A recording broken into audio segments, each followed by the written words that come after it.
বিসমিল্লাহির রহমানির রহিম। প্রিয় শিক্ষার্থীরা, আশা করি তোমরা ভালো আছো।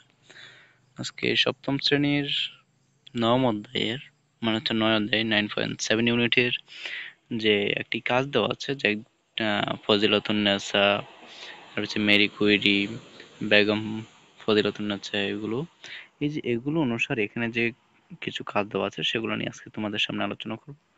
যেমন এখানে দেখো যে এখানে যে কাজটি দেওয়া আছে, যে এখানে একটি বক্সের মতো দেওয়া আছে, তোমরা দেখতে পাচ্ছ।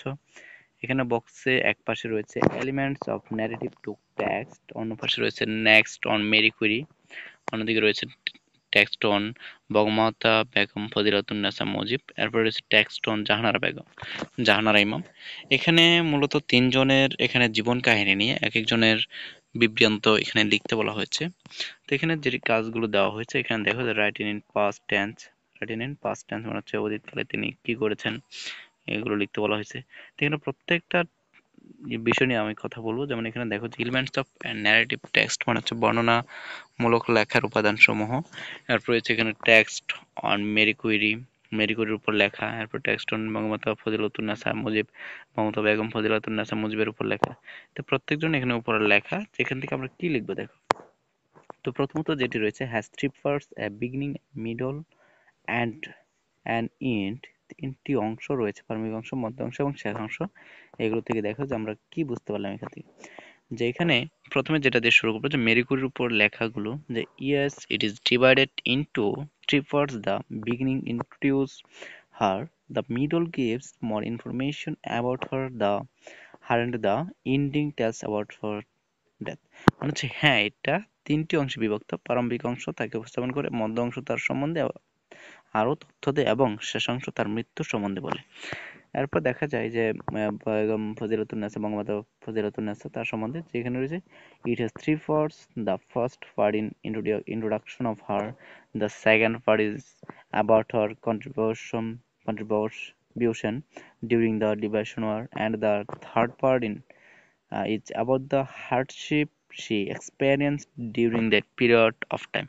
এটি তিনটি অংশ রয়েছে। প্রথম অংশ তার পরিচিতি, দ্বিতীয় অংশ মুক্তিযুদ্ধের সময় তার অবদান সম্পর্কে, এবং তৃতীয় অংশ ওই সময় তার ভোগ করা কষ্ট সম্পর্কে। এরপর রয়েছে 3 নম্বরে যেটি রয়েছে, যে জাহানারা ইমামের উপর লেখা, যে no it has no part.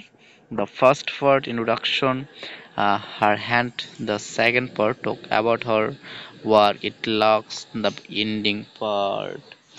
তো এখানে দেখো এটির অর্থ হচ্ছে না, এটির দুটি অংশ আছে। প্রথম অংশ তাকে উপস্থাপন করে এবং দ্বিতীয় অংশ তার কাজ সম্পর্কে বলে। এটির শেষ অংশ নেই। তো এখানে দেখো যে এটার সম্পর্কে আশা করি তোমরা বুঝতে পেরেছো। এরপরে বাকি অ্যান্সারগুলো পাওয়ার জন্য অবশ্যই চ্যানেলটি সাবস্ক্রাইব করে পাশেই থাকবে। পুরোটি দেখার জন্য অনুরোধ রইল। অবশ্যই কেউ টেনে টেনে ভিডিওটি না দেখে পুরো ভিডিওটি দেখো, আশা করি তোমরা বুঝতে পারবে। এরপর দেখা যায় 2 নম্বর যেটি দেওয়া আছে, যে writing in the past tense, বলছে এটি কি পাস্ট টেন্সের? ইয়েস, হ্যাঁ। তার মানে এখানে যে 2 নম্বর যেটি ছিল, যে মুজিব ফজিলাতুন্নেসা, এটাও হচ্ছে যে ইয়েস। তারপর এখানে যেহেতু কোনো অংশ খুঁজে পাওয়া যায়নি, এজন্য এখানে হচ্ছে নো। তারপর দেখো যে 3 নম্বর রয়েছে use third or first person, third অথবা ফার্স্ট পারসন ব্যবহৃত হয়েছে। তো এখানে বলছি ইউজ থার্ড পারসন ব্যবহৃত হয়েছে। তোমরা হ্যাঁ, এরপরে তৃতীয় ব্যক্তি ব্যবহৃত হয়েছে। এরপর হচ্ছে ইউজ থার্ড পারসন ব্যবহৃত হয়েছে। এখানেও use third and first person এখানে ব্যবহৃত হয়েছে। আশা করি তোমরা এখানে, তোমাদেরকে আমি বোঝানোর চেষ্টা করেছি। তবু যদি তোমরা বুঝে না থাকো, অবশ্যই আমাকে তোমরা কমেন্টে জানাতে পারো। অবশ্যই চ্যানেলটি তোমাদের আশেপাশে বন্ধুদেরকে, যদি চ্যানেলটি সাবস্ক্রাইব করা না থাকে, তোমরা অবশ্যই চ্যানেলটি সাবস্ক্রাইব করে এবং তোমাদের বন্ধুদেরকে তোমরা সাথে নিয়ে এগুলো করে আমাদের চ্যানেলটি সাবস্ক্রাইব করে পাশেই থাকতে পারো। তবে এগুলো তাদেরকে তোমরা সুযোগ করে দিবে। ধন্যবাদ তোমাদেরকে, প্রিয় শিক্ষার্থী।